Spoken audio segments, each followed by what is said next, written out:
Bismillahirrahmanirrahim. Assalamualaikum warahmatullahi wabarakatuh. Apa kabar anak-anakku sekalian? Tentunya kabar baik bukan? Alhamdulillahirrahmanirrahim. Nah, untuk melanjutkan pembelajaran kita pada pembelajaran ke-12 tentang materi kisah keteladanan Nabi Ibrahim alaihissalam dan Nabi Ismail alaihissalam.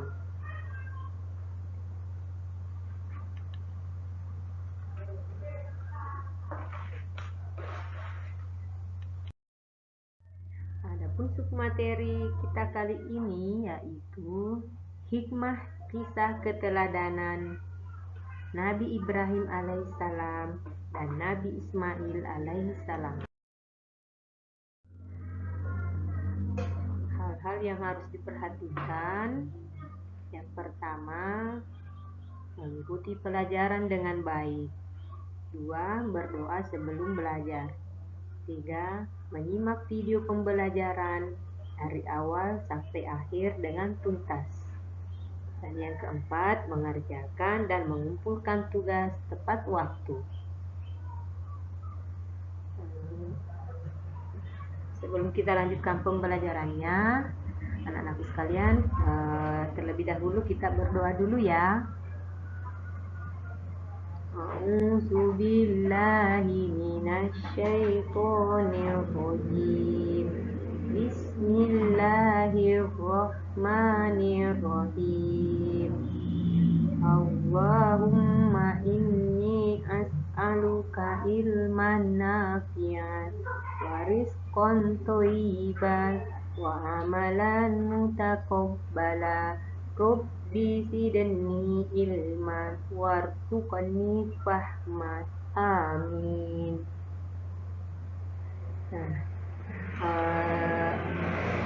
Dalam pembelajaran kita kali ini ada tujuan yang ingin kita capai. Yang pertama, melalui tayangan video, peserta didik dapat menyebutkan hikmah keteladanan dari kisah Nabi Ibrahim alaihissalam dengan benar. Dan tujuan yang kedua yaitu melalui tayangan video, peserta didik dapat menyebutkan hikmah keteladanan dari kisah Nabi Ismail alaihissalam dengan benar.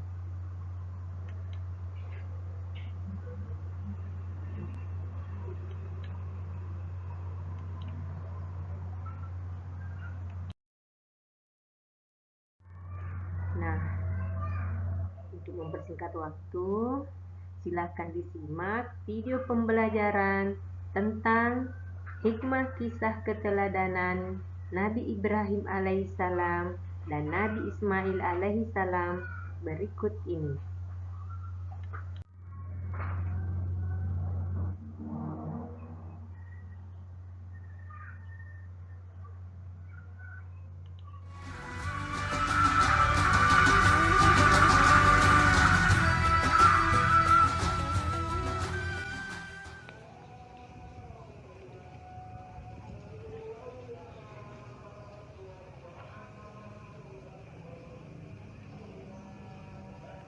Assalamualaikum warahmatullahi wabarakatuh. Saudara-saudariku sekalian, sebagaimana kita ketahui bahwa setiap nabi memiliki kisahnya masing-masing. Meskipun begitu, setiap nabi dan kisahnya mengandung banyak pelajaran dan nasihat yang bermanfaat. Kali ini akan kita simak kisah Nabi Ibrahim dan Nabi Ismail alaihissalam. Mari kita simak. Dari pernikahannya dengan Hajar, Nabi Ibrahim dikaruniai seorang putra yang kemudian diberi nama Ismail. Ismail menikmati masa kanak-kanaknya dan sangat disayangi oleh ayahnya. Namun, pada suatu ketika, tepatnya pada malam 8 Zulhijjah, Nabi Ibrahim bermimpi didatangi seseorang yang membawa pesan dari Tuhan, yang berisi perintah untuk menyembelih anaknya. Nabi Ibrahim pun kaget dan muncul keraguan padanya, apakah perintah itu memang dari Tuhan atau tidak. Pada 8 Zulhijjah itu, Nabi Ibrahim merenung mengenai benar atau tidaknya perintah tersebut. Dan pada malam berikutnya, Nabi Ibrahim kembali mendapat mimpi yang sama. Pada mimpi yang kedua ini, Nabi Ibrahim semakin yakin bahwa perintah tersebut memang berasal dari Allah Subhanahu wa Ta'ala. Lalu pada tanggal 10 Zulhijjah, Nabi Ibrahim membawa Ismail untuk dikurbankan.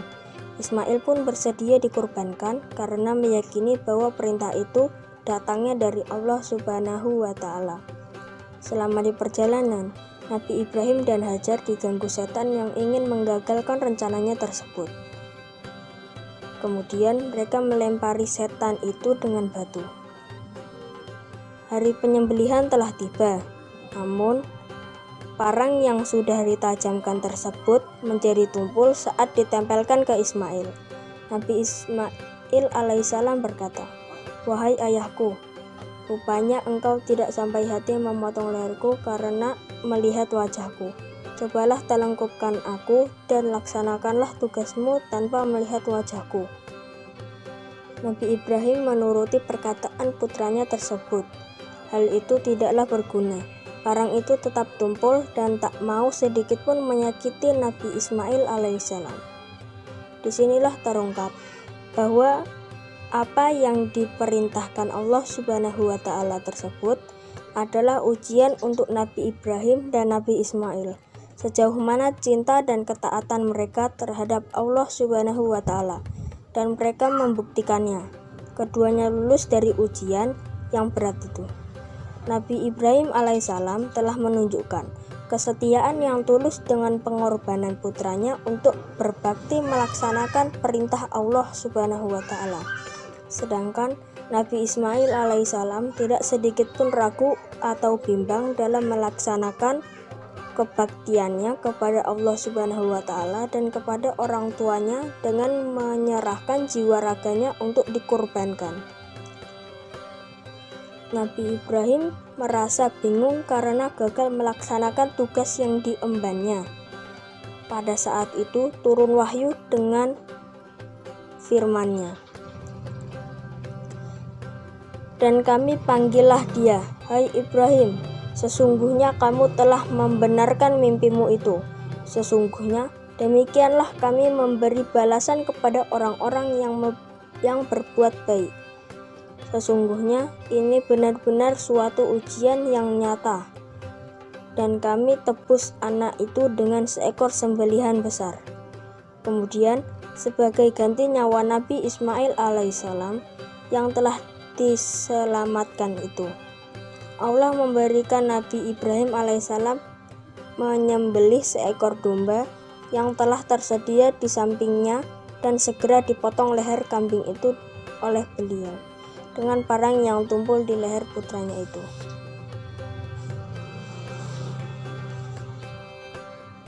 Saudara-saudariku sekalian, dari kisah yang kita simak tadi, dapat kita petik beberapa poin penting, yaitu bagaimana ketaatan yang sebenar-benarnya dari seorang hamba kepada Robnya.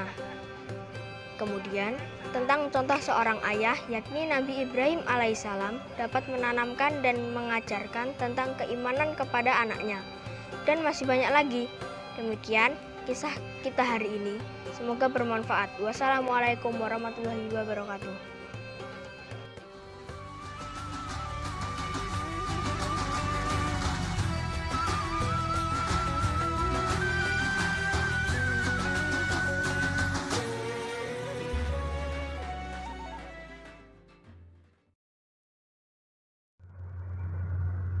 Nah, anak-anakku sekalian, setelah menyimak video pembelajaran tadi, ada beberapa hikmah kisah keteladanan Nabi Ibrahim alaihissalam yang bisa kita ambil.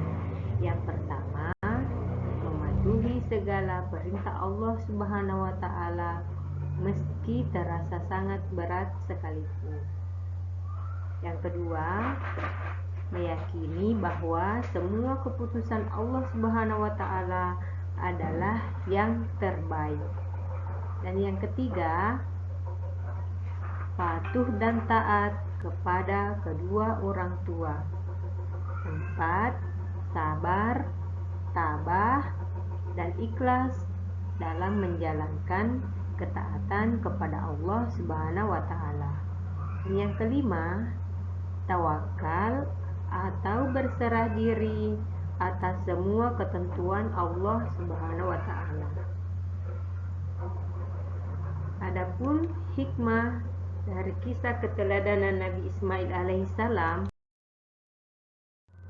yang pertama, selalu patuh dan taat kepada segala perintah Allah Subhanahu wa taala.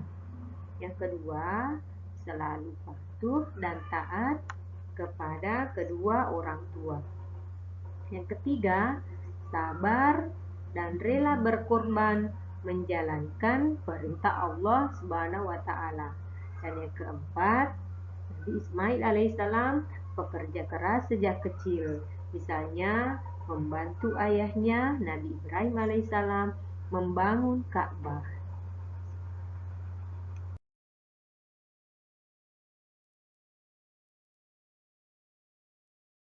Setelah kita menarik kesimpulan dari hikmah keteladanan Nabi Ibrahim alaihissalam dan Nabi Ismail alaihissalam, untuk tugas berikutnya silahkan didiskusikan dengan teman kelompoknya terkait dengan kisah keteladanan Nabi Ibrahim alaihissalam dan Nabi Ismail alaihissalam. Terima kasih. Wassalamualaikum warahmatullahi wabarakatuh.